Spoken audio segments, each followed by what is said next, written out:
The idea that work might be fulfilling rather than just painfully necessary is a strikingly recent invention.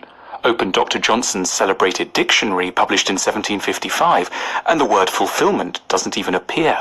Nowadays, in the prosperous world, we don't only expect to obtain money through our labour, we also, to a greater extent, expect to find meaning and satisfaction. It's a big ask, and helps to explain why so many of us have career crises, often on a Sunday evening, as the sun begins to set. To help us on the quest for fulfilling work, here are 6 useful ideas. Firstly, accept that being confused about careers is perfectly normal. In the pre-industrial world, there were at most some 2,000 different trades out there. Nowadays, there are estimated to be 500,000 different options. The result, we can become so anxious about making the wrong choice, we end up making no choice at all.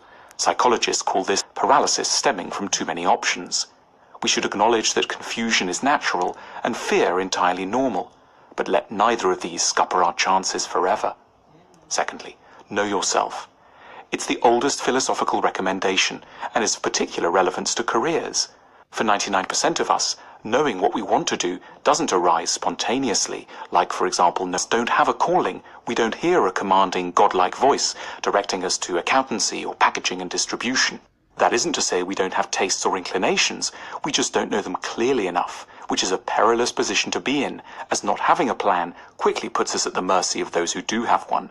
We only catch little hints of our tastes, so what we have to do is learn to pick up on their faint sounds.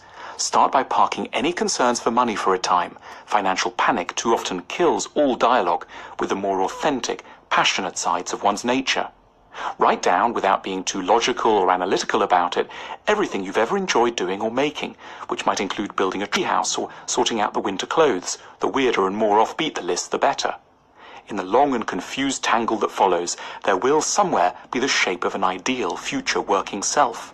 But it'll be very messed up and in need of being analysed thoroughly. That's where philosophy comes in.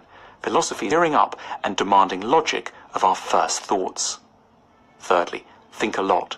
If it might take a couple of days, even a week, to choose a new car, it could fairly take a year or more of sustained daily reflection to start a rear that fits.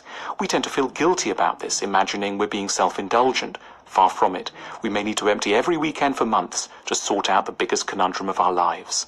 To make sure we don't continue to spend the rest of our lives trapped in a job unwittingly chosen for us by our unknowing 16-year-old selves, we need to be properly generous about the amount of time we'll need to give this. Fourthly, try something. It's tempting to imagine we'll be able to work out the shape of the workplace and of our own characters simply through a pure process of reflection. But we need data, and we can only understand ourselves and others by colliding with the real world, in the process getting to know both it and our own natures. We need to take small, non-irrevocable steps to gather information, for example by shadowing, interning or volunteering. We mustn't think we always have to resign on Monday. We can investigate our futures through branching projects on the side of existing jobs. 5. Reflect on what makes... Every successful business is at heart an attempt to solve someone else's problem. The bigger and more urgent the problem, the greater the opportunity. To flex your entrepreneurial muscles, consider an average day and everything in it that might make someone unhappy, from losing the house keys to finding the food.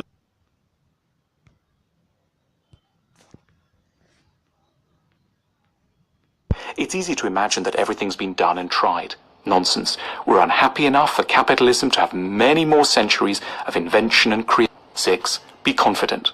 So many bad self-help books are about confidence, it can be tempting to dismiss the whole topic as nonsense. But in a rather humbling way, it truly does seem as if the difference between success and failure is sometimes nothing less than the courage to give it a go. The ability to imagine oneself into a role, to surmise one doesn't need to ask anyone for permission, that many of the top positions simply belong to those who dare to boldly ask for them. A lack of confidence is at heart a misunderstanding of the works.